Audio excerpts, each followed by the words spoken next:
नमस्कार किसान भाइयों। आज हम लोग चर्चा करेंगे एक बहुत ही महत्वपूर्ण विषय पर कि आपके सब्जियों के फल कई बार टेढ़े हो जाते हैं और बाज़ार में उसका अच्छा दाम मूल्य नहीं मिलता है। किसान भाई, ये आप हर कोई चाहते ही हैं कि हमारे सब्जियों का दाम अच्छा मिले और हम ज़्यादा मुनाफा कमाएं, लेकिन फलों की संरचना आकार ऐसा बिगड़ जाता है कि किसान भाइयों, आपको बाज़ार में अच्छा दाम नहीं मिलता है और आपको कम सस्ते मूल्य पर उसको दे करके निराश होकर के आना पड़ता है। तो किसान भाइयों, आइए हम ये जो आपके सब्जियों के खीरे ककड़ी के फल टेढ़े हो जाते हैं, परवल के अंदर कीड़े पड़ते हैं, आपके करेले में कीड़ा अंदर रहता है, उसके अच्छे मूल्य नहीं मिलते, इसके लिए हम उपाय की चर्चा करें।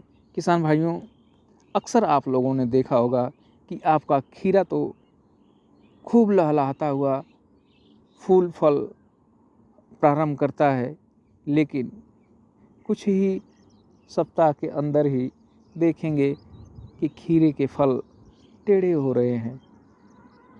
फलों के ऊपर कहीं ऐसा सोने जैसा कुछ तरल पदार्थ निकल करके जम गया है। हाँ किसान भाइयों, यह वास्तव में एक फल मक्खी से संक्रमित फल होता है।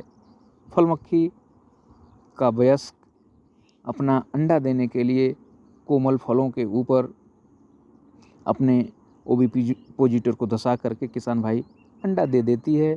उसका अंडे से अंदर ही उसके बच्चे, जिसको हम लोग मैगट कहते हैं, वो निकल करके खाता है। फिर वह प्यूपा बन करके मिट्टी में गिरता है, फिर फल मक्खी के रूप में बाहर आ जाता है।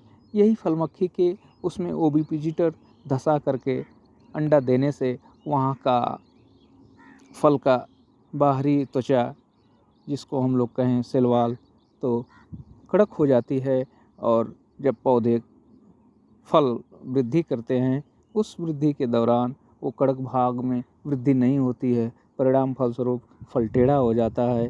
अगर उसको हम काट करके देखें तो उसके अंदर आपके फ्रूट फ्लाई के मैगट दिखाई देते हैं। किसान भाइयों, यह एक बहुत ही जटिल समस्या है। आप चाहेंगे कि इसको हम कई प्रकार के स्प्रे लगा करके, छिड़काव करके हम उससे निजात पालें, तो हो नहीं पाता है, क्योंकि इसके इन्फेक्शन अंदर फल के होते हैं, तो उनका किसी भी रसायन का असर कम ही आता है। इसलिए किसान भाइयों, आप लोग, मैं एक ट्रैप की बात करूंगा। ट्रैप, आप किसान भाई, फ्रूट फ्लाई ट्रैप के नाम से जाना जाता है। फ्रूट फ्लाई ट्रैप को बाज़ार से ले आवें और प्रति एकड़ कम से कम 10-15 ट्रैप आप अपने खेत में जगह जगह पर लगा दें। आप देखेंगे कि सारी मक्खियाँ उधर आकर्षित होकर के फंस जाएंगी और आप एक स्वस्थ, रसायन रहित, बेहतरीन फसल पैदा करेंगे, खीरे ककड़ी और कद्दू वर्गीय फसलों का। किसान भाई, इसको आप इंस्टॉल करके ऑर्गेनिक के तरफ भी जा सकते हैं। आप यदि फूल आने से पहले इसको अपने खेत में लगा दिया, तो वास्तव में आपके सारे फल मक्खियाँ इधर आकर्षित हो जाएंगी और आपका बेहतरीन फल मिलेगा। सीधे फल, कोमल मुलायम आपके फल मिलेंगे, सीधे होंगे, बाज़ार में अच्छा मूल्य भाव मिलेगा। धन्यवाद।